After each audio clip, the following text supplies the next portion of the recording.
Welcome, everyone, to the PFF Fantasy Podcast. I'm Jon Macri, and today I am joined by not one, but two great fantasy football minds in Nathan Jahnke and Nic Bodiford, because today, gentlemen, we're doing our first post-draft rookie mock draft. We did one pre-draft as well with Kate, who wasn't available today, unfortunately, but now that, landing spots are set, we can kind of look at how we or maybe, or maybe we have been drafting some of these rookies already as rookie drafts are already going on. So, Nick, I'll start with you. How are you? Have you done any rookie drafts yet this year?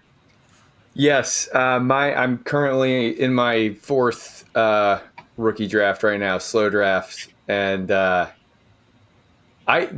what stands out is that the consensus becomes very loose. Probably by like late first round. I mean, second round. There's a wide array of selections.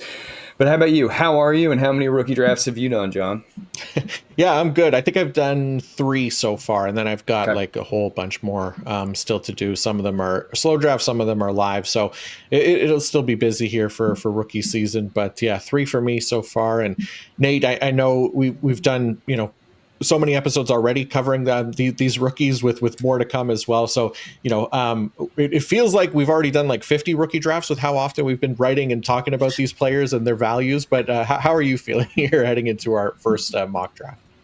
Oh yeah, feeling good. Doing all slow drafts, so they're all like various stages of some in round 1, some in round 5, so on and so forth. Yeah. Also did my first best ball draft yesterday, so that was fun as well. Starting to get a little bit more into best ball season, so even though we haven't covered that as much on the podcast, still fun.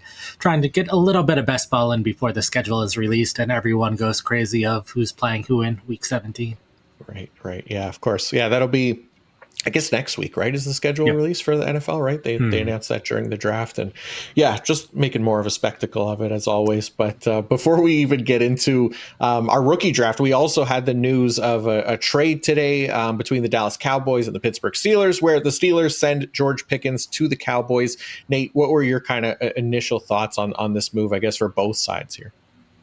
Oh, yeah. First off, for Pickens, good to see for Pickens, since we knew with Arthur Smith's offense, they do not throw to wide receivers very often. They threw to wide receivers the least often last year. And once DK Metcalf arrived, there were not going to be enough targets to go between the two. So this helps Pickens, who is now the number 2 wide receiver again with Dallas, but Dallas threw the 3rd most passes to wide receivers last season. Didn't re-sign Brandon Cooks, so there was a pretty clear opening. Thought they would draft a rookie. That didn't happen, at least in the earlier rounds of the draft. So there was a clear need for a wide receiver. So I think Pickens fills that.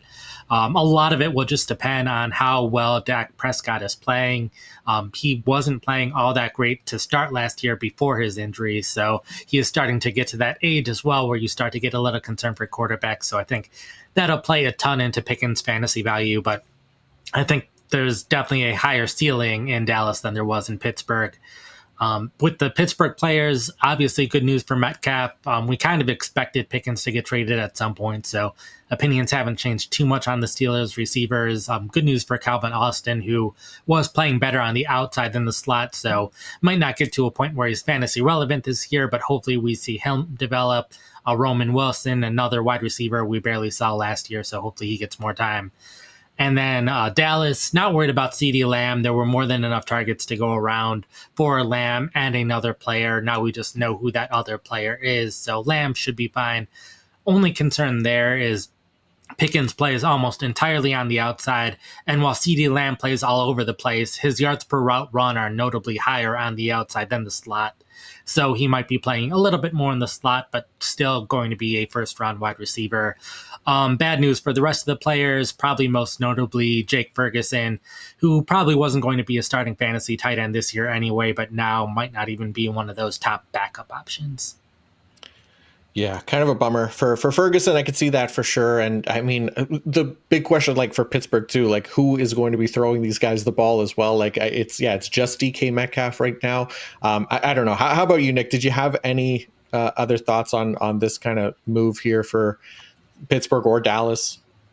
I think there was a pre-draft report from Jerry Dulac who basically said like the Steelers want to bolster their defensive line, draft a running back, maybe do something at receiver or cornerback, but they're looking for the quarterback of the future in 2026. I think that they're like I think they expect to bring in Aaron Rodgers, but like I think they're kind of fine. They're going to do the Arthur Smith thing. They're just going to run the ball a million times and trust the defense to like stand up.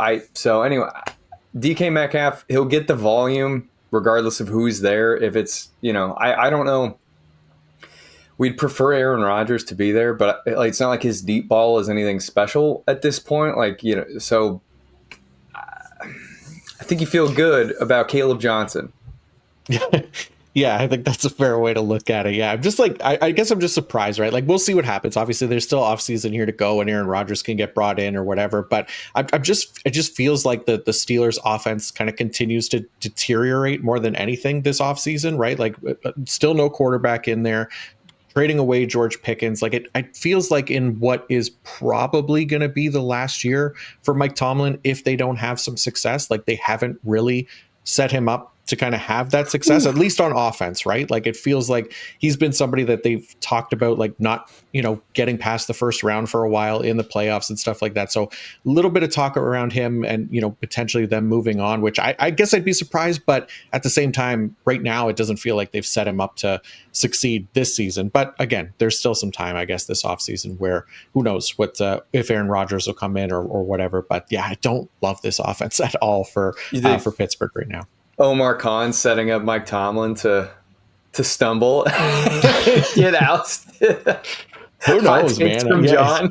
Yeah, I know. It's just That's like not what you said. I'm putting words in your mouth. Yeah, just like outside looking in, right? Like that's why I wish like Kate was here too, like because she's a Steelers fan, has a little bit more information on them as well, and just kind of what her thoughts would be. Because I'm curious how Steelers fans feel about this season specifically, and I guess Mike Tomlin, because there's definitely been a lot of people that have talked about Tomlin's lack of success in the playoffs once they get there. But still, like I think he's made the playoffs 12 of 18 seasons now for Pittsburgh. So successful in that way. But I don't know. Anyways, that's maybe a conversation for another day. Go ahead, Nate. I'll add, outside of the quarterback position, I do think the offense is a little bit better at the other spots. Like I think DK Metcalf, they at least view him better than they view George Pickens. At wide receiver, it's minimal other changes outside of that. And then Caleb Johnson probably better than Najee Harris. Had they liked Najee Harris, they could have easily re-signed him. So I think at least they think their offense is better at the other positions outside of quarterback. And it's just something where they've been good each year, but they haven't been able to have that early draft pick. And we see it more in like basketball where teams tank so that they can get the good players and then have a good run. And the Steelers have been so slightly above average for so long that they might be realizing, hey, we need to have that 1 year where we have to get the quarterback and then we get the quarterback and put that quarterback in position to succeed, in which case, if that's a plan, I think Mike Tomlin is probably part of that plan long-term since he's been with the team for so long, has had 2 Super Bowl wins with them. They have that history, even if it hasn't been the last couple seasons, but it's been how the Steelers have been run for decades and decades. Like Chuck Noll won his 4 Super Bowls and then continued to be the coach for over a decade plus without winning another Super Bowl. So that's how the Steelers organization has been run. So I'm guessing that's a long-term plan.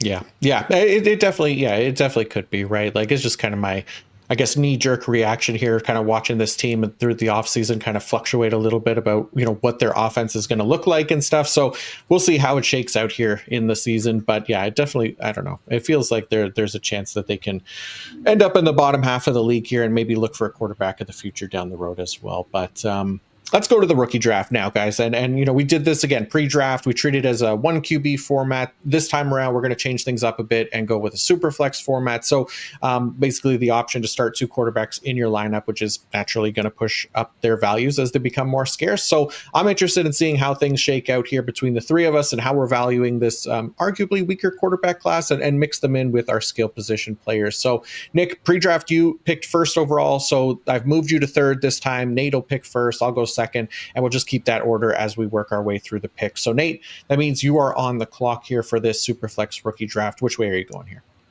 I've got my Raiders jersey on, or one of my Raiders jersey. I've got a couple of them at this point, but going to go with Ashton Jeanty for the first overall pick. I don't think that's a surprise. That's pretty much the consensus, even in Superflex leagues. I would say if you are so desperate for a quarterback that you really want Cam Ward, but have the first overall pick, I would just trade back. I would not pick Ward here. You can get a lot of value for that first pick because Jeanty is so much further ahead of all the other rookies. He's the one player that's a clear consensus. I think even at number 2, plenty of people disagree of who should get picked second overall. So if you need a quarterback and have the first pick, just trade it. But I would still just go with Jeanty and try to do something else to get a different quarterback. Yeah, that's where I'm at as well. I have Jeanty here as the first overall pick, and I'm with you. Like if you need quarterbacks so badly, even if you got to take Jeanty and then try to make a move later on in the offseason, trade him for another better dynasty quarterback option than Cam Ward, then I'm definitely trying to do that as well. But yeah, Cam Ward not really in play for me here at first overall either, even in Superflex formats. I don't know about you, Nick. Any different thoughts here for first overall for Superflex?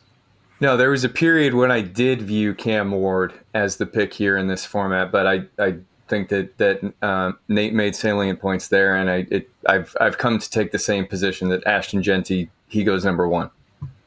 Yep, I'm with you guys. So I got the second overall pick here.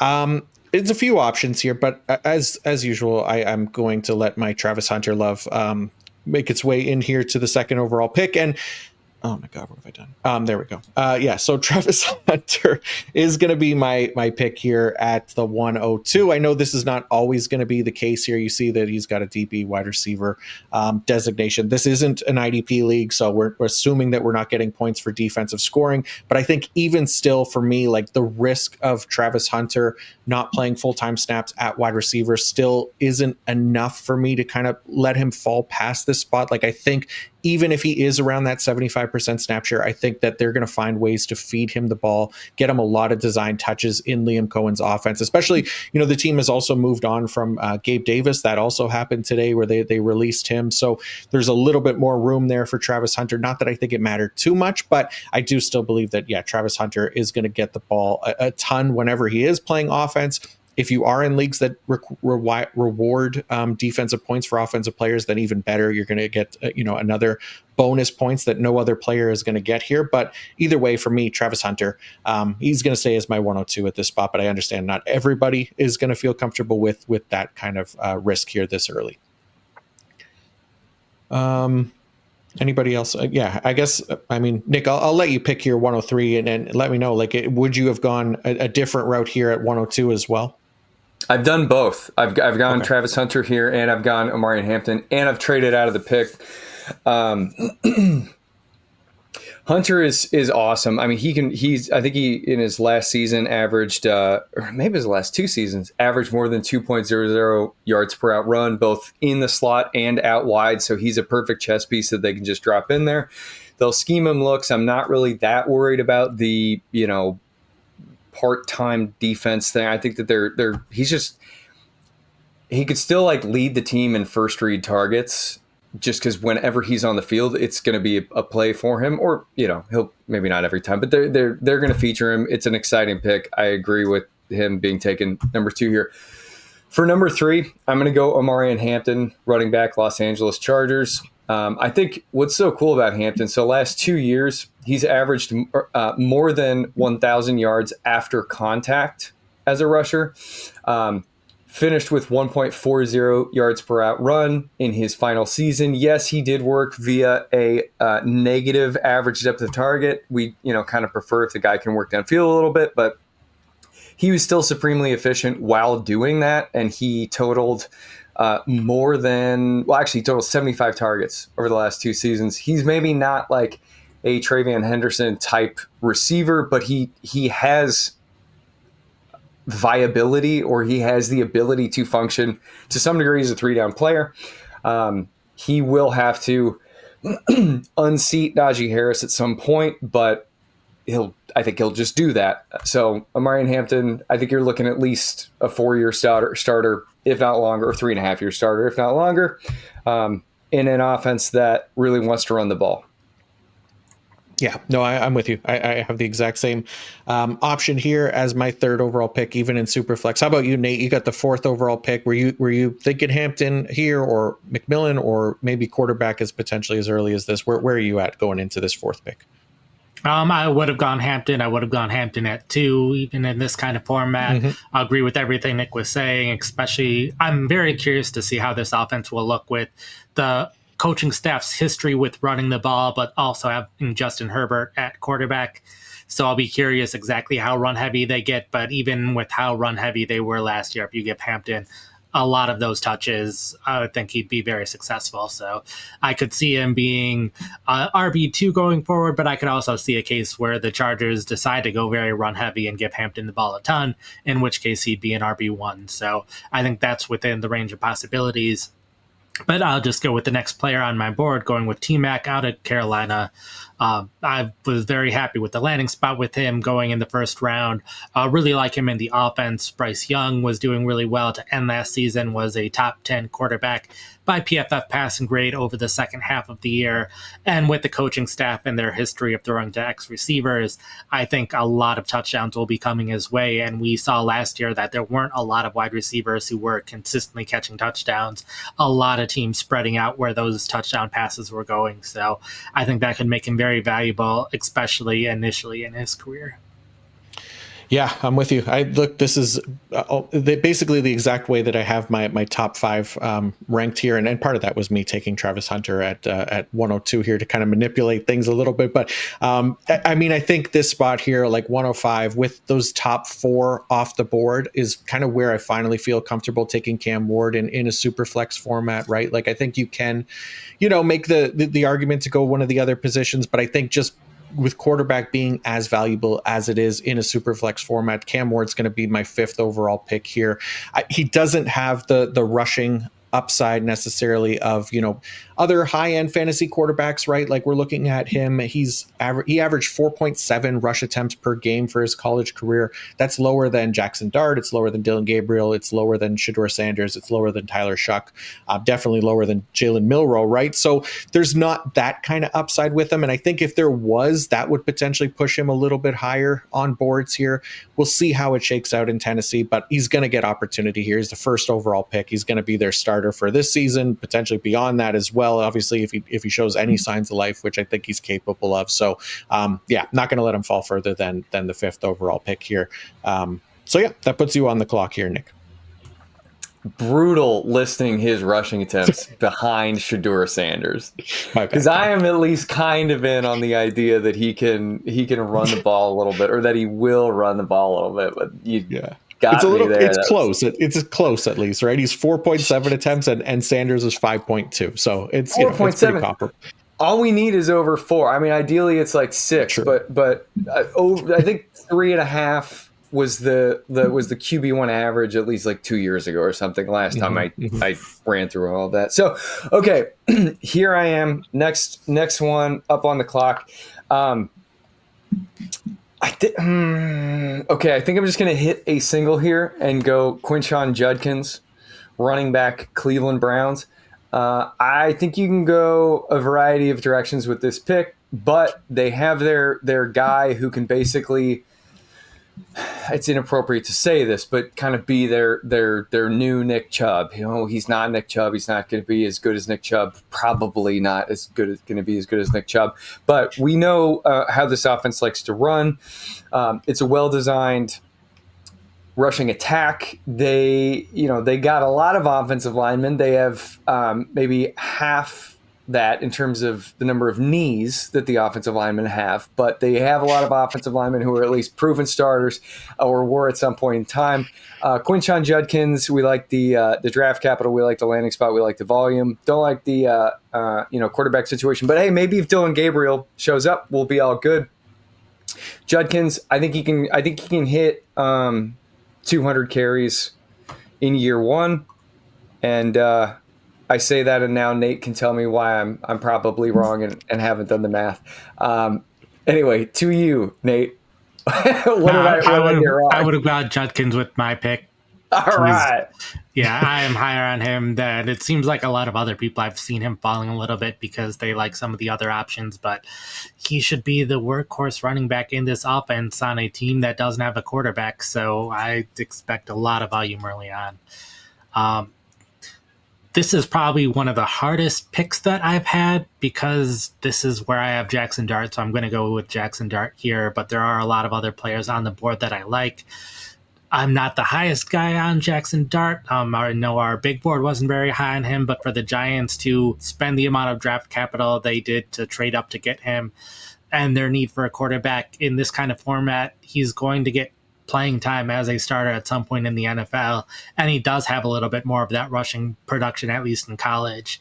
Ward, I do think, is interesting in that, like, once he transferred to Miami, they basically stopped designing runs for him, where he had a lot more design runs in the past in college, so I think he's at least capable of running a little bit, but even his scramble rate wasn't very high, where Jackson Dart did have a higher scramble rate as well as a more consistent high design run rate. So I think Dart can run the ball. He will at least have Malik Neighbors to throw to once he wins that starting job. But I also think the Giants are very serious that they want to sit Dart for the year. They want Russell Wilson to be the starter. I would like to see Jameis Winston as the starter this year, but I don't get to decide that. But I think Dart will be the Giants' starting quarterback at some point, and when he is, he should have at least some fantasy success running the ball, and he'll have the ability to throw to Neighbors, and hopefully the Giants get some more passing weapons by the time Dart's the quarterback. Yeah, look, I mean, I think Russell Wilson just on a 1-year deal. Jameis Winston, a 2-year deal, but it seems like they're pretty set on having him as a backup, considering the investment in Dart, and then also bringing in Russell Wilson after they signed Jameis Winston, right? So, I like Dart's potential beyond this season to be a starter. If we're able to be patient with him, then yeah, this could definitely work out. And like you said, Nate, has some rushing upside as well. So, that leaves me with a bit of a harder pick here, and one that I know is probably going to get hate because it got hate last time. But I'm going to go with Colston Loveland here at 108. Again, we've talked about him in the rookie rankings episode, Nate. We do seem to be higher on him than consensus. I'll be curious where you're at with him, because I know you had him as tight end 1 pre-draft as well. So it's definitely a crowded landing spot here in Chicago, but I'm not overvaluing the year 1 situation right now for a lot of these rookies, and I'm trying to bet on some of the long-term talent. I think, considering the Bears' investment in Colston Loveland as a top 10 pick and what he could potentially be in this offense long-term, I think he's going to have at the very least, top 12 weekly upside at the position. And then beyond this season, I think he can be, within that top 5 tight ends as well, especially for dynasty. So I'm still excited about Loveland. I like some of the other players in this range as well, but I just kind of keep gravitating towards Loveland. I could probably have waited on him. I'm not sure, but where are you guys at with him? So I want to comment on the last 2 picks here with Loveland specifically. Yep. All of my drafts have been tight end premium, and I have basically, like, every single draft. I'm in my 4th round of the 4th draft right now. Every single one of these drafts, he's gone. The 2 tight ends, Loveland and Warren, have gone between 111 and 201.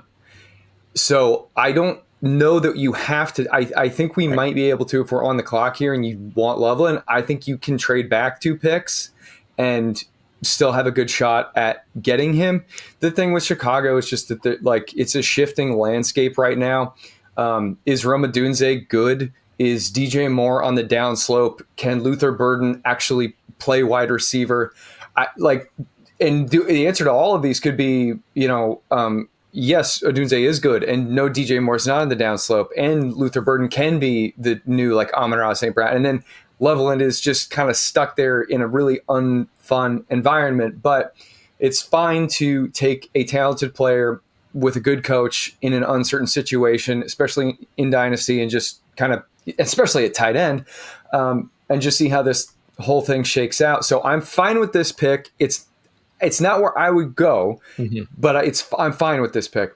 On the Jackson Dart pick, I think we're going to be lucky if he ends up being like Daniel Jones. He's probably in the like Blake Bortles, Daniel Jones mold. Maybe he is, the freak show. Maybe he is Josh Allen. I don't think so. I think he's probably bad.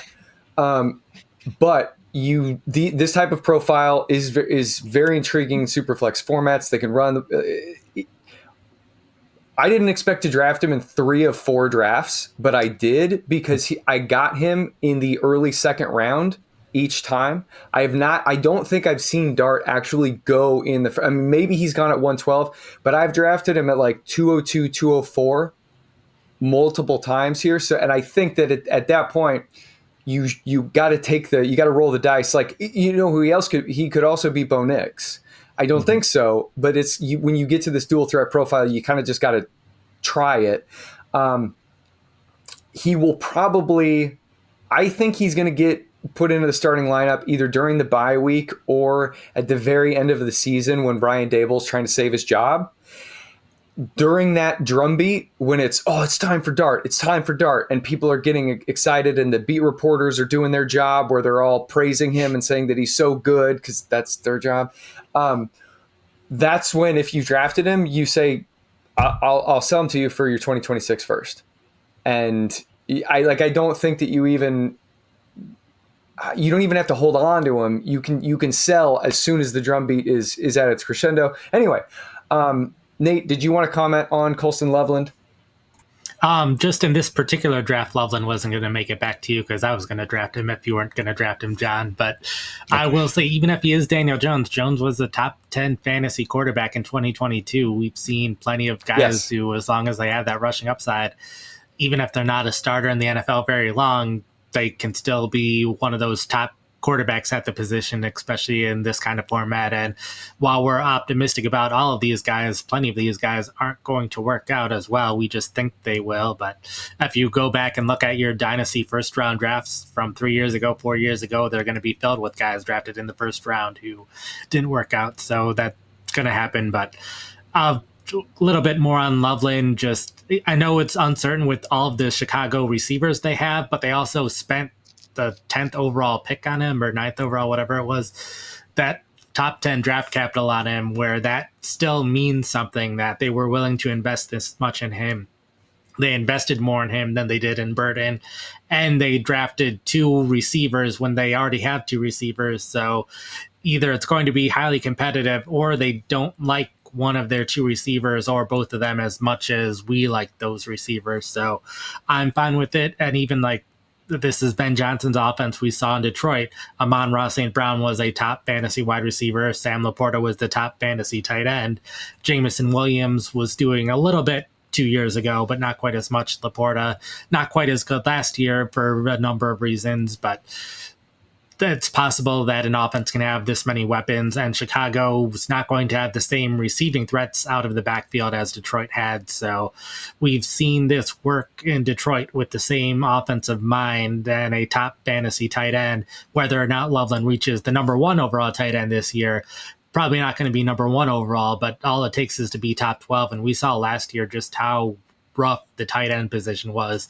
Like, it was a very constant, like, I remember doing my rest of season rankings each week and thinking on Sunday, okay, I have to drop this guy out of my top 12, and then realizing, wait, I can't drop this guy out of my top 12 because there's no one else that I can replace him with. So it's going to be relatively easy to be a top 12 fantasy tight end, and the landscape outside of the rookies did not change this offseason. Like, we saw Tyler Conklin change teams. We saw Evan Ingram switch teams, and that was it. Like, Mark Andrews is still competing for touches. Dallas Goedert, we found out today, is going to be staying in Philadelphia, still has to compete with A.J. Brown and Devontae Smith and Saquon Barkley for touches. So the tight end landscape, if anything, it's gotten worse for a lot of people because they're just getting 1 year older, and a lot of the better fantasy tight ends have been older tight ends. Yeah, I'm with you. Yeah, we talked about this quite a bit in the rookie rankings episode, right? Where we're just feeling a little bit better about Loveland as far as a long-term asset than maybe some of the other guys in this range here. So, Nick, that puts you on the clock, I believe, right? Yep. Yeah. Probably me. Yeah. I'm going to rock it either way. So I see two directions that I can go here. I'm going to go with the running back, Travion Henderson. I've seen Henderson go as early as like 103, 104, which is a little bit rich for me, but people like the receiving upside. I think that Ramondre Stevenson is still just going to be kind of like plugging away, probably carrying the ball 13 times a game or something. Like I don't think that Henderson's just going to ice him completely, but he will get passing down work. Oh man, you guys are going to have to correct me if I get this wrong. I think it was the 2023 season for Omari and Hampton where he had like 32 targets playing with Drake May. If I'm like totally whiffing there, please do correct me. But the point is, even though May likes to run, he will throw to the running back. And so I'm not really worried about like that, not working out. I think that they will find a way to feature Travion Henderson's 3-down skill set. I'm excited to see what he can do as a runner. He's a very good pass protector. He should have an immediate role and an immediate touch floor. Might not be terribly lucrative. Like, maybe we got to kind of wait for him to graduate past like 10 touches per game. But I think Travion Henderson, this is it's an ascending offense. One that I think we'll probably be talking about again here before the end of the second round. So give me Travion Henderson, running back, New England Patriots. I like it. Yep. This was the other player in play for me at 108 as well. It was between him and Loveland. So I think this is, makes perfect sense. Yeah, I agree. I think, 103, 104, probably a little early, but I think there is still some pre-draft bias in Henderson was kind of like this clear RB3 behind Ashton Genty and Omari and Hampton. And, obviously landing spot and stuff is going to change some people's minds, most people's minds, but there's still people that are going to obviously believe in him as the third best running back in this class. So taking him before Judkins and some of the other options, I think is it still makes sense here if you're using that mindset. But Nate, you are up here at 110. Where are you going with this pick? Yeah, so far I feel like I've let you get your guys. Like I knew who you were going to pick before you announced it, but hopefully I will be able to get one of your guys here. That is RJ Harvey of the Denver Broncos. We both spoken positively about him before and his situation in Denver. Denver, the team that throws to running backs the most. Harvey, primarily a receiving running back, but is also capable of running the ball, and the depth chart in Denver is such that Harvey could see a pretty decent number of carries, even if it's only like in the 8 to 10 carries per game. If he gets that as well as a lot of catches, that should be enough to make him a fantasy starter. We've seen this with plenty of backs in Sean Payton's offenses in the past between Reggie Bush and Pierre Thomas and Alvin Kamara earlier in his career when he wasn't running the ball as much. Like Alvin Kamara, his rookie season is such a nice comparison of they were drafted maybe 10 picks apart or so, and he was the clear backup only on the field for a little over 40% of snaps and was still a top 5 fantasy running back. So I don't think Broncos offense is going to be quite as good as that Saints offense. So I don't think he'll quite get to the top 5 this year. But no. You said it. Reggie Bush, Alvin Kamara. We're rolling with it. Yeah, it got me pumped. Yeah. I mean, it's hard not to love like the potential of Harvey in this offense, especially in year one, right? Like they just spent a second round pick on this guy. They've needed a running back to come in there. Obviously, like Nate pointed out, there's a history there with Sean Payton's running backs for fantasy that we can definitely get excited about. And doesn't matter that he's, on the older side at 24 years old, because we're still looking at these guys for short-term fantasy value for the most part anyways for the running back position, right? Like if they could give us anything more than 3 years, then great. But I mean, if he can give us 3 years of fantasy starting production, then absolutely that's worth a late first round pick here in rookie drafts. So that does make things difficult here for me at 111 because I would have loved to take RJ Harvey here. I don't want to take another tight end in Tyler Warren. I don't want to take Matthew Golden. I guess that leaves me with Emeka Egbuka, who I'll take here. And look, if you're drafting late first round, 111, 112, odds are you're a competitive team, unless you traded away that pick, then obviously that makes a difference. But maybe you made it to the finals. You could have some patience with your wide receivers here to emerge. You've got some starters already in place. You don't need Egbuka to start for you year one.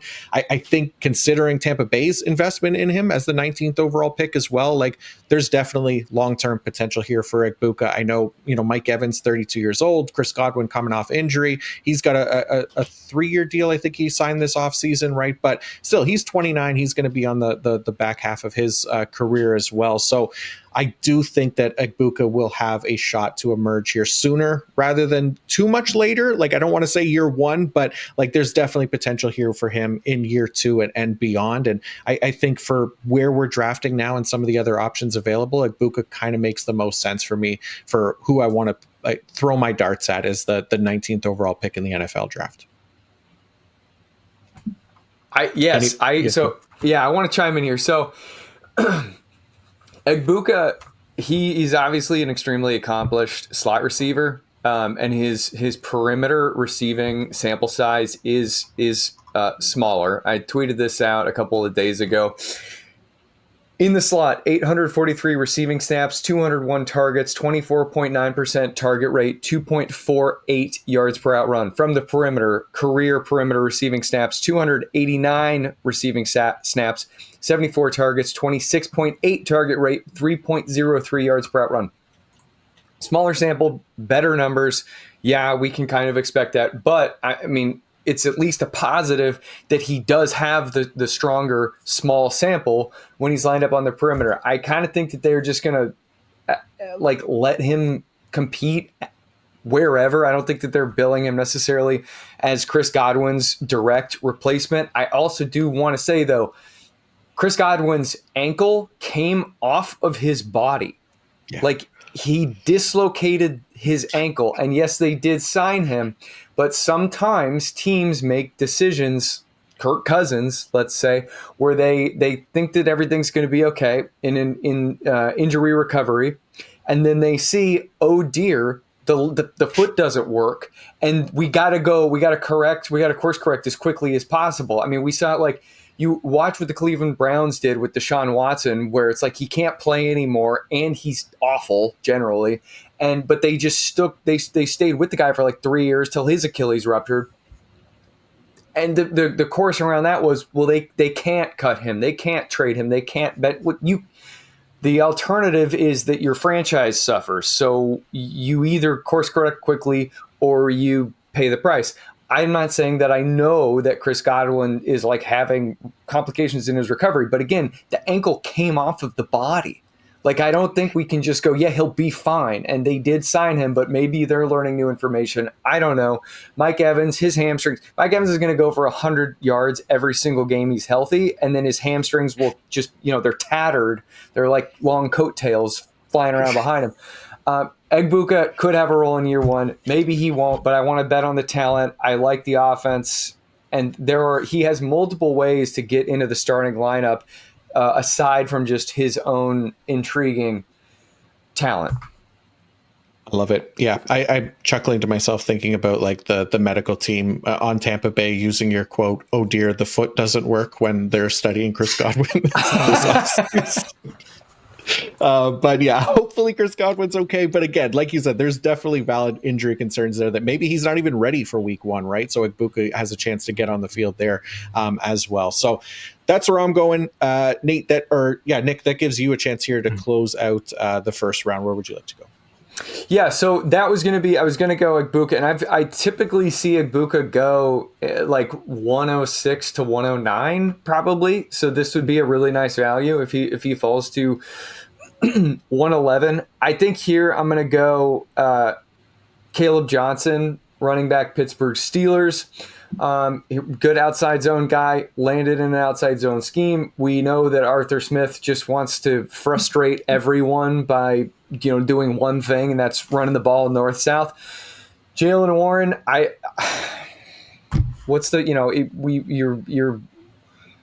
we hardly knew ye or what? Like, I really want to believe in Jaylen Warren, but like they I think this was their second pick in the draft, right? They didn't have a second round pick, so the next time they were up on the clock, they got Caleb Johnson. And like I don't remember if I mentioned this before the show or if this was on air, but Jerry Dulac, he said they want to get a D tackle and they want to get a running back, and they went out and they did that. So they've got their north-south rusher, Caleb Johnson. I think he's pretty similar. I think he's safe. And he's actually very similar profile to just Quinshon Judkins and what we can kind of view.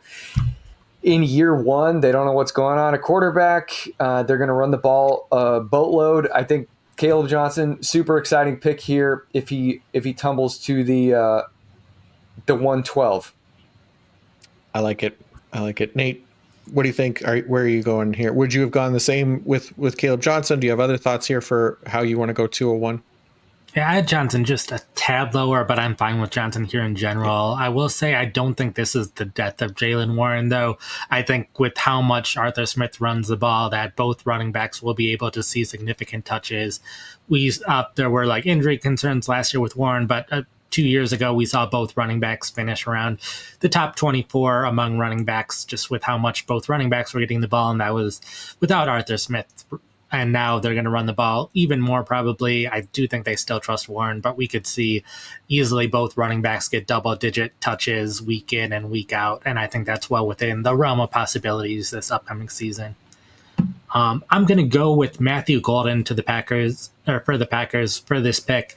Another case where even though it wasn't a guy that I was necessarily super high on leading into the draft, it's just draft capital is such a good predictor for how well players are going to end up. Yeah, there's misses all the time, but if you look at any other stat, if you look at measurables, if you look at how people viewed players heading into the draft, it's still where they ended up getting picked. That is a very good predictor for what they end up doing. And I think the Packers are a pretty decent landing spot for him because they don't have that clear number one receiver.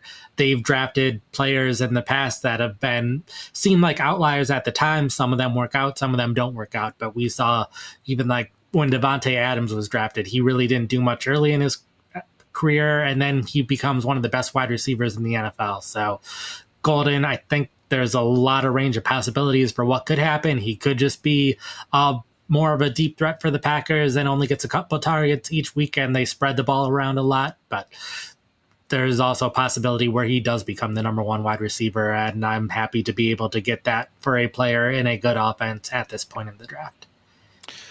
I like it. I like it more because it gives me a chance to finally get Cam Skattebo, who I didn't get to get last time we did this. So I need that quick dopamine hit of selecting Skattebo here early second round for the New York Giants. I know that he's a day 3 pick. I to be honest, I do have a couple players, at least one player ranked ahead of him, which is Tyler Warren, but I am going to take Cam Skattebo here just for my own personal feelings. I love Skattebo. I think, just being a hard runner, and he has a receiving profile as well that we can benefit from in this Giants backfield. I think he can get a lot of touches here if he can beat out a Tyrone Tracy, for example. I think he can find success at the NFL level. Again, I know he's a day 3 pick, so he's definitely the latest drafted player in that we will take here, likely in the first 2 rounds. We'll see about that. But he's one that I definitely believe in still for fantasy purposes, and I think he can deliver some nice weekly production for us, especially if he takes on that larger role like I think he's capable of for the New York Giants. So yeah, I couldn't pass on him again at the risk of somebody else taking him and my heart sinking. So yeah, taking the short-term dopamine hit here with Cam Skattebo. That will put Nick on the board here at 203. Where are you going? Talked about this guy pre-draft in our pre-draft mock and compared his freakish 5.12 yards per out run number to what we had with Puka Nacua. I'm not thinking too hard about it. I'm going Trey Harris, wide receiver, Los Angeles Chargers. Looking at his yards per run is like just meeting an alien. Like you're like, what do I do with this? It's a like over 5 yards per run.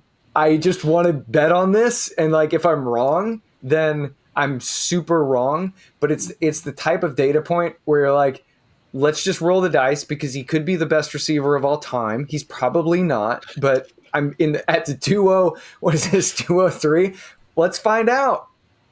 I'm in. Yeah, Why not? I mean, I have him in that early second round range as well. But I love Trey Harris. I like the potential here, especially with Justin Herbert throwing him the ball. We know he can chuck it deep, right? So could be a nice potential fitting there for the Chargers. Nate, where are you going? First off, I'll just add, for those of you watching on YouTube, you may have caught this, but I like how John put the player in the draft board before Nick even said his name. He was already on the board, so I'll just add that. It's the red hair connection. Yeah. Find him out. So with my pick, I'm going to go with Tyler Warren here, tight end for the Indianapolis Colts. I think he is fell in this draft far enough for me to be happy with the Warren pick here. I'm generally okay with his landing spot with the Colts. I think, again, I talked about the slate of tight ends in general in the league right now and how easy it is to get into that top 12 tight end range. And I think that's perfectly within the realm of possibility for Warren, both this year as well as future years. He just played so well last year and is that every down tight end where we know he's going to be on the field a lot. We've seen the coaching staff, not so much with Indianapolis, but some of the past teams they've been with, they've had multiple tight ends play over 90% of snaps over the course of a season. So I think Warren should at the very least be among the top tight ends in the league in offensive snaps as a rookie, but also think even though Anthony Richardson loves to throw the ball deep, he will throw enough shorter passes to get to Warren. Yeah, the accuracy isn't all that great, but I think this is something where there's at least a chance Daniel Jones could win the starting job, and that could probably be pretty big for Warren as well. Jones would probably focus on Warren a lot and potentially lead the Colts in targets this season, since the Colts are one of those teams that have a lot of options at receiver, but there's no clear number one option in the offense, in the passing game. Yeah, I'm glad you took Warren, so I didn't have to take another tight end. But I'm absolutely with you. I think that Warren is the pick here if he's somehow still on the board. I still like the potential. Even we'll see what happens with Anthony Richardson. It's such a weird situation, but hopefully they give him at least a chance to start this season. See how we could work out, because there's definitely upside and potential there. But yeah, what we've seen so far hasn't been great. But Tyler Warren as like that kind of nice QB friendly low ADOT type of target should hopefully help him, but you just never know. We'll see how that shakes out here in year one. So that leaves me with an option. I'm going to go Jaden Higgins, wide receiver for the Houston Texans. He's way down on this board, but I think a lot of this is pre-draft, or at least I'm going to tell myself that. But he got drafted 34th overall. I think a lot of the numbers coming out of college for him are fairly encouraging, like 85th percentile career receiving grade. He was like 95th percentile receiving grade versus press coverage. What else did I have here for him? Yards per route run, is decent. I think it was 2.24 for his career. So fine numbers there. He's been productive. He's been effective. I think he can have an impact here as a starter for the Houston Texans. I know, like we talked about before, Nate, like there's some concern about him kind of coexisting with Nico Collins, right, as these two kind of outside wide receivers. My hope is that with CJ Stroud, getting back to form, getting back closer to that year one form, that there's more targets to go around, where maybe it is a situation where, like Dak Prescott with CeeDee Lamb and George Pickens, now we could kind of get a little bit of something like that with Jaden Higgins and with Nico Collins as the two outside wide receivers. I know different offenses and stuff, but I think the lack of other options around them could open things up for Higgins. Christian Kirk playing in the slot, and Tank Dell obviously might not even be back this season. We'll see how things go there. So opportunity for Higgins, decent draft capital, early second round. That's where I'm going to take my swing here in the middle of the second. I just want to add, like you made the comment of having to go down for Higgins. This is a little bit of a tangent, but make sure whenever you're drafting, you're not just going off of the top players that show up on wherever you're drafting. No, yeah. Make sure you're cross-checking against either our rankings, or if you prefer someone else's rankings, that's fine. But there are a lot of guys that you'll find that for whatever reason, because of the projections the site has or the ADP the site has, that there are guys that are way down the list that should be much higher. So make sure you're doing that so you're not missing out on some great players, especially once you get to the late second round, but also third, fourth round. There are definitely some hidden gems that should be ranked a lot higher than where they're showing up on sites. Yeah, just doing a quick scan of like the sleeper ADP here. I mean, Shadur Sanders is like second on the board here. That's according to their ADP that's left, and you got like Quinn Ewers that's not too far from that either. So definitely some landmines to hopefully avoid there if you're trusting this ADP, which like Nate said, you definitely should not. Kyle Williams is another one that I think is one on sleeper. Hey, where like, yeah, it's a little early. It's early for Kyle Williams right here, but I believe he's pretty far down that wide receiver list. Yeah, I don't see him at all. So, Nick, that puts you on the clock here at 206. Where are you going? No pressure. Well, I was gonna wait to pick Kyle Williams, but I think for this one, I think chalk pick is Luther, or not chalk pick, but like the guy who has fallen here is Luther Burden.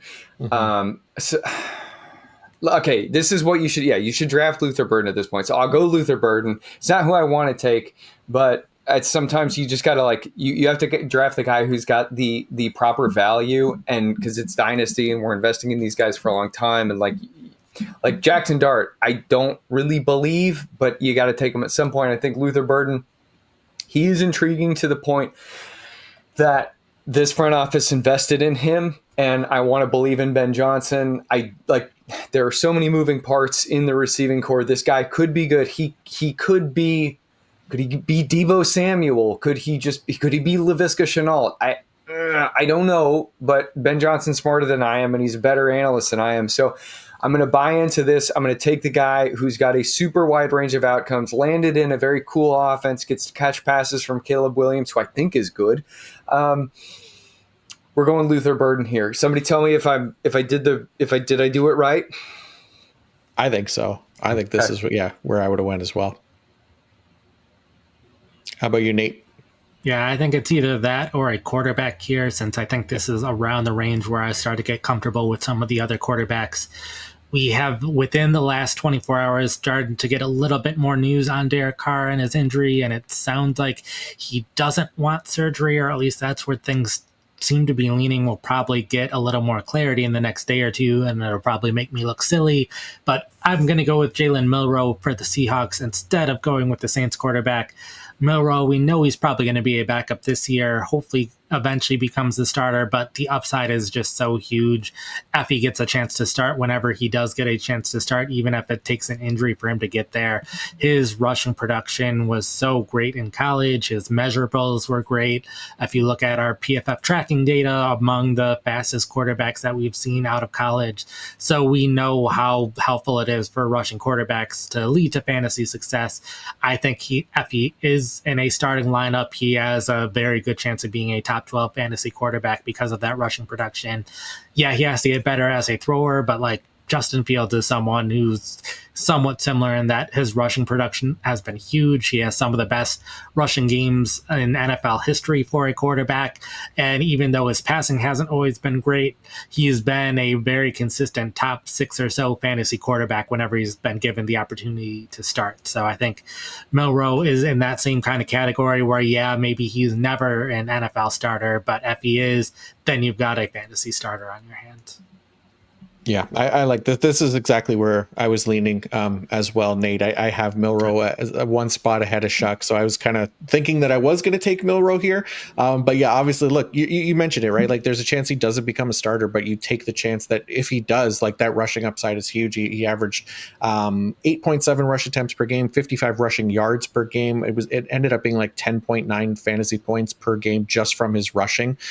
So like there's a lot of upside here. Sam Darnold, look, they signed him to a decent contract, but if it's Sam Darnold of the end of last season, then there's definitely concerns there that he can, be that long-term option for them. So maybe Milroe does get a shot at some point. So yeah, I would have liked to take Milroe here. I don't love taking Tyler Shuck here. I'm not the biggest fan of Shuck, but there's at least I think a better chance that Shuck ends up going, or at least ends up being a starter this season because of the Derek Carr injury, but also a little bit because of the investment in Shuck as well, and just kind of the direction of which the Saints team is kind of going here, right? Like they spent the 40th overall pick on him, which I know, second round for quarterback is not typically good, but in this class, it's a little bit better than most. It's a little bit closer to some of the other guys like Jackson Dart, for example, who was 25th overall. So he's like a late first there, early second for Shuck. There is some rushing upside to his game. I don't love the passing. I won't even share those numbers because I don't want this to make it look like a worse pick than it might already be. But like 6 rush attempts per game for Shuck, averaging 32 rushing yards per game. Decent runner. Again, the main thing for me is that I think he has a potential to start this season. And then that opportunity, more than anything, I think is going to be valuable here for Superflex League. So middle to late second round, I think is where I'm most comfortable kind of taking him. But how do you guys feel about Tyler Shuck? I mean, I think the nice thing is that he's the type of older mentor figure you can call and you can ask for advice as you're going through trials and tribulations. Yeah. I get the process. He's going to start. Like Derek Carr is like talking his way out of a job right now, being like, my shoulder. Oh God. I think Tyler Shuck is like really bad.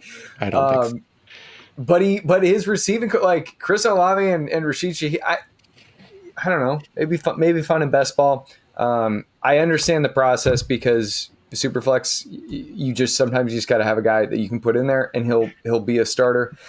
I'm not optimistic about the prospect. Yeah. How about you, Nate? Yeah, like not super optimistic. He should get a chance to start at some point though, and we're in the late parts of a second round of a dynasty rookie draft. Most of these guys are going to end up being misses for fantasy league. So in the Superflex league, almost all starting NFL quarterbacks are relevant in Superflex League. So if he's going to be a starter for even one season, if not more seasons, then he's going to have value at some point over the course of the season. A lot of it will depend on just which teams in your league need quarterbacks and which ones don't. Some of them will be set. Some teams will be desperate for quarterbacks, and that'll change where all of the quarterbacks we've talked about are getting selected. Just depends on how the quarterbacks are distributed in your league currently. Since there are a lot of quarterbacks that you can be optimistic about in Superflex leagues, I would say there's at least 24 of them that you can be optimistic about for this season and beyond. So I think a lot of it depends on those teams. And right now we're going into this without a team that we're drafting for. We're just drafting players based on where we like them. Yeah, for sure. Yeah, this is look, it's not a pick that I love making, but it's one that I felt necessary just because of the format more than anything. So we'll see. If he doesn't end up starting this season, then I'm absolutely going to hate this pick. And I would never have made it. But just on the chance that he starts, I think you got to take him here. So, Nick, that puts you on the clock here at 209. Where would you like to go now that these other two quarterbacks are off the board? I'd like to go down to Jacksonville and take Jacksonville Jaguars running back Bashal Tutin. Lightning fast little guy. I think that the easy comp there is like, I don't know, can he be like Bucky Irving? This is a super exciting offense. It's on the upswing. Liam Cohen, he's super smart. 2 wide receivers are going to be stretching the field. Well, 1 wide receiver and 1 wide receiver / cornerback going to be stretching the field. They just got Gabe Davis out of there. Brenton Strange, is he good? I don't know. I think he could be, but Bashal Tutin could be mopping up some of those short area targets as the safeties are kind of keeping things honest. All he's got to do is just dust these, 2-down linebackers, what have you. Bashal Tutin, I think he could, at the very least, I think he could work his way into the rotation as the running back too, as early as this season. It would be unsurprising to see him and Tank Bigsby kind of leave Travis Etienne in the dust, but it is crowded right now. He is number 3 on the depth chart, but I think he's the type of talent who can work his way into the starting lineup. And good running backs and good offenses at the end of the second round. That sounds pretty good to me. I like it. Yeah. And I think Travis Etienne, free agent at the end of this season, I believe. I think Tank Bigsby's got 1 more year on the contract as well. So there could be some opportunity there down the road. And yeah, we like Tutin pre-draft quite a bit as well. So this could be a nice spot for him to emerge. Nate, you're up here at 210 for your final pick of the mock draft. Well, I've got the Raiders jersey on, so I'm going to go with another Raider. I'm going to go with Jack Beck, wide receiver. They got him in the second round. There's an immediate opportunity for playing time in Jacksonville. Their wide receiver depth chart was so barren last season outside of Jacoby Myers. So I think Beck has a pretty clear path to being the number 2 wide receiver on the team. I know being the number 2 wide receiver on the team means he's going to be 4th in line for touches in the offense with Ashton Genty and Brock Bowers and Jacoby Myers. So I think he's going to be one of those players who will see a decent amount of volume this year, probably not quite enough to be a fantasy starter, which is fine. Probably more so him and guys that you could be picking after him. If there's an injury to someone on the team, then he becomes a third option in the offense, in which case he could have fantasy value. But at the very least, have a floor. And if you have wide receivers with a bye week that week, he's someone who can fill in those bye weeks because he should be getting at least a couple of catches each week. Yep, I like it. So, yeah, I don't really love this range. I'm going to be honest. I think where I'll go with my last pick here is to take Kyle Williams, wide receiver for the New England Patriots.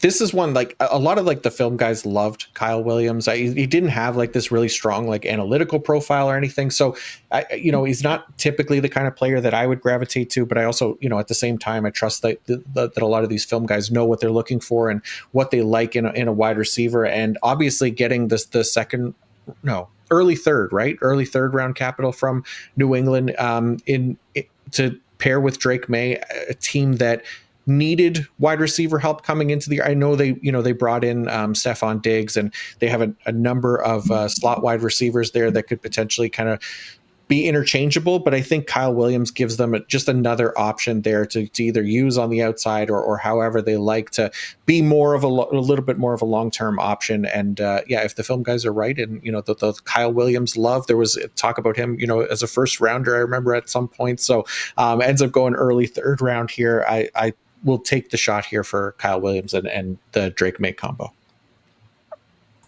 So just want to celebrate the analytical profile a little bit here. All right. So he's 22 years old, 2.71 yards per out run, forced 21 missed tackles, delivered 26 explosive pass plays. He can line up inside in on the perimeter. I think I view him as a year one candidate to win the New England Patriots number 1 wide receiver role. He would have been my pick if he was available at the 212. So I like this a lot. And when the film guys and the analytics guys come together, as they just did, because I represent the latter per me, it's a beautiful thing. Nate, can you tell me if I did good? So with Williams, I think he's going to be interesting this year because of Josh McDaniels' success with Z receivers before. Kendrick Bourne had by far his best season the 1 year that Josh McDaniels was his offensive coach. Mac Hollins had by far his best season the 1 year that Josh McDaniels was his offensive coach. The only concern there is both Bourne and Hollins are on this Patriots team. So I don't know how much playing time Williams is going to get this year because they do have other veteran options. And most of the time, third round wide receivers don't play a ton their rookie season. There's been plenty of exceptions, but the average one does not see a lot of playing time. So I think Williams can get there. And if he does get on the field, and Josh McDaniels is the coach, then I think Williams has a huge opportunity for success because we've seen these other wide receivers who haven't been able to find success in terms of receiving yards elsewhere, find success in Josh McDaniels' offense. So I think if he does get that starting role, then the opportunity is huge for him. I just think that because we think the Patriots don't have a lot of receiving options, they actually have 8 or 9 guys who could make the roster that you could realistically think have a shot of starting in this offense. So it's going to be a highly competitive training camp. And there's some of those interesting wide receiver rooms where it's like, it doesn't feel like they have a lot of depth. But because of that, they brought in a ton of guys to try filling that depth. And with the Patriots, it's guys who have worked with Josh McDaniels before. Yeah, it's pretty gross, right? Like I remember last year when we were doing the waiver wire show, Nate, like almost every week there was a different New England Patriots wide receiver, or at least one of them that would show up multiple weeks because somebody has to emerge in this offense to be a consistent option for us. It didn't quite happen And last the Packers and the Panthers, all those teams. Yeah, so like there's definitely a chance that Kyle Williams ends up being that guy. Who knows? Again, it's late second round here, so I don't hate the value as much, but yeah, I'm with you. I agree that I don't think year one is necessarily as positive as an outlook as we'd hope for, but I tend to think that there could be some long-term value there. So Nick, that gives it to you here to close out the mock draft. Where would you like to go for your final pick? Well, so I want to celebrate Nate here for being the GOAT in that he's the only guy who can make a compelling argument in 2025 for Kendrick Bourne and Mac Hollins being the ones who can derail a rookie. I think that's a difficult feat to accomplish, but he's done it. So good for you, Nate. All right, so last pick, we're on the board here. I want to go tight end, and I've kind of just been flipping coins. Not really. I've been using process, but I'm going to go Elijah Arroyo. The two guys who I would be considering are Elijah Arroyo and Harold Fannin. I think both of these guys have intriguing receiving profiles. Arroyo, we do have to acknowledge, has the weird knee thing. It's never been confirmed that he tore his ACL in 2022, but that seems like that's what was going on. He was available and unavailable intermittently in the season after. In 2023, he crushed it quote unquote crushed it. It pales in comparison to what Harold Fannin did at Bowling Green last year. 1,500 yards and like 115 receptions or whatever craziness. But Arroyo had a very good 2024. He did tweak the knee again, so he didn't. I think that was what kept him from participating in the combine. But I'm excited by the way that the Seattle Seahawks front office. So there we go. Sorry, I didn't say the full title. Elijah Arroyo, tight end, Seattle Seahawks. I'm excited by the way they're talking about him. John Schneider views him as a top 15 talent, barring the missed time due to the knee. He said that some of their analysts were suggesting that maybe this guy profiles as like an X receiver. We expect front offices to celebrate their picks post-pick, but hey, that's some noteworthy praise. So that's cool. The guy can win downfield. Noah Fant has not seized the moment. They stand to save some money if they cut him. I wrote earlier this offseason about AJ Barnes' path to a tight end one finish. Nate, as gently as he could, outlined why. Nick, that's probably unreasonable, but AJ Barnes, he's a fun guy. I think that they could get rid of Noah Fant. I mean, it stands for like the financial implications there are positive. They just spent around, I think it was around 2 picks, maybe around 3 on Arroyo.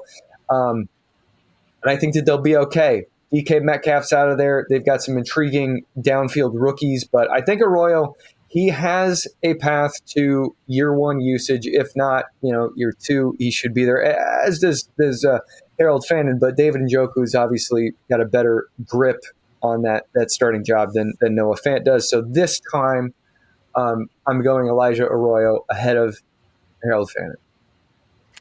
That's fair. Yeah. I mean, and look, the other thing too, you got Clint Kubiak coming in here to be the offensive coordinator. We saw him run a lot of those two tight end. Well, yeah, a lot more than an average two tight end, or with that fullback look that we talked about last week as well, Nate. Any chance that you think Arroyo and like Noah Fant, if he doesn't leave the team, can kind of coexist here for at least year one for the rookie and in the Seattle offense? Yeah, I think right now, Fant being on the roster is just them seeing how well Arroyo does. And once they feel comfortable with Arroyo, I wouldn't be surprised if that's when Fant is traded. And I could see them being more likely to trade Fant now that we had today. Dallas Goedert restructured his contract. Everything that's been said post-draft about Mark Andrews is it sounds like he's very likely to be staying in Baltimore this season. And like, for them, it would have been entirely salary cap related, and they've already figured out their cap situation for this year. So if there is a tight end right now that's going to get traded at some point, it's probably going to be Fant. So I think that's going to be something interesting to look at this year and heading into training camp. And even if it is week 1, week 2, we could see Fant being someone who's traded in September and October before the trade deadline, because Seattle might want to try getting something out of Fant, and there could be a team that needs a tight end. It might take an injury to a tight end somewhere, but Fant can still help a team somewhere, even if it's not Seattle. Other thought that I had with this pick is I do have Mason Taylor just slightly ahead. Arroyo is the second guy that I would have had regardless of position here. And with the trade that happened today with George Pickens, there's been talk of, okay, if Aaron Rodgers goes to Pittsburgh, does Alan Lazard get traded to Pittsburgh? And the Jets have so little depth at wide receiver. They have Garrett Wilson. And outside of that, it's like Tyler Johnson, who they added from the Rams, who was their 5th or 6th wide receiver. He could be a starter. Josh Reynolds, who went to Denver and didn't do anything and then went to Jacksonville and got to play a little bit because of the injuries that Jacksonville had at wide receiver. He could be a starter for the Jets at wide receiver this season. There's a chance that Mason Taylor has the second most targets in the Jets offense this upcoming season. Yeah, go ahead. Garrett Wilson is going to be so tired at the end of this year. He's going to be exhausted. They gave him nothing. They gave him no. I mean, Mason Taylor. He gets all of the targets. Yeah, it's great. Like, I mean, yeah, it's he could like push for the lead in targets. It's maybe a little hyperbolic, but like, he's Oof. They better. Did they re-sign him? No, they extended him yet, right? I don't think they've extended. They did the 5th-year option with him, but I don't think he's gotten that long-term contract yet. But I'm pretty sure they want to.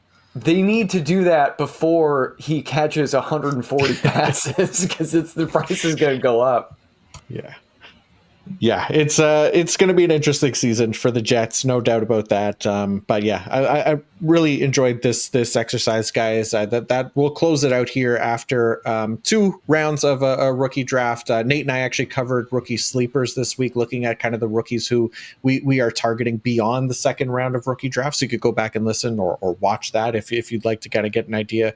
Some of the players that we're targeting beyond this top 24. But other than that, thank you guys for tuning in. If you'd be so kind to like and subscribe to the YouTube channel, I greatly appreciate that. Nick, thank you so much for coming back on and doing this with us. Always great to have you back and get your insight on this rookie class as well. Speaking of which, I know you've been writing a few pieces this offseason, so let everyone know what you've been up to as well. Yeah, at Nic Bodiford NFL on Twitter X. I try to tweet out everything there, but I oftentimes forget, and then the algorithm kind of doesn't like articles. So anyway, go to my profile page here on PFF.com, the finest website in all the land. The most recent article I did was veteran players with unchanged roles following the 2025 NFL draft. I believe I did write about Garrett Wilson in that one, so you can go read about that. But yeah, thank you guys. I'm super pumped to have been here. I always learn a lot, so thank you. No, thank you. Thank you for coming on. Always a pleasure. Nate, thank you as always. And please remind everybody what you got going on over at PFF.com. Yeah, so all the rankings are up to date, and I have right now been going through a ton of player profiles trying to get a good 200 of them done in May and June. So once we hit July and people start caring a lot more about fantasy redraft, all those player profiles will be done. Arroyo is someone that I should have out in the next day or two, I believe. Also had CeeDee Lamb go up today, and then rewrote part of that today after George Pickens was traded there. So going through a lot of the first round, second round guys over the course of this week and early next week. Definitely is changing some of my opinions a little bit here and there of where I have one guy ahead of another. So it'll be interesting looking at how my first round and those top 12 compare to what consensus ends up looking like in a month or two from now. Nice. Yeah, make sure to check out all of that. As for me, I've written up my top 300 IDP Dynasty rankings article this week, rookie sleeper articles for both offense and IDP. Nate and I, as we mentioned before, recorded the sleeper podcast this week too. Did a Superflex plus IDP rookie draft walkthrough video for YouTube, which you could check out now as well. I'll write up this mock draft up in article form too, so people can reference it if you like. That'll be out probably on Friday. And then Nate and I will be back next week covering the rookie running backs in more detail. So be sure to tune in there. And until then, peace out.